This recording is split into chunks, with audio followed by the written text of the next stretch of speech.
অনেক ভাই কারারুদ্ধ হয়েছিলাম।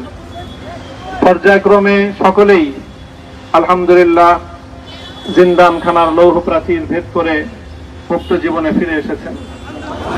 সর্বশেষ আজ আমার মুক্তির মধ্য দিয়ে 2021 সালে হেফাজতে ইসলাম বাংলাদেশ এবং এদেশের আলেম সমাজের উপর ইতিহাসের অন্যতম এক গভীর ষড়যন্ত্র এবং চক্রান্ত নির্যাতনের যে শৃঙ্খলার পরিচালনা করা হয়েছিল, তার আজকে একটি প্রাথমিক অধ্যায়ের পরিসমাপ্তি ঘটল। আমরা স্পষ্ট ভাষায় বলতে চাই, আমাদের উপর জুলুম করা হয়েছে, আমরা নির্যাতিত, অন্যায়ভাবে আমাদেরকে কারারুদ্ধ করা হয়েছে। বুলেটের আঘাতে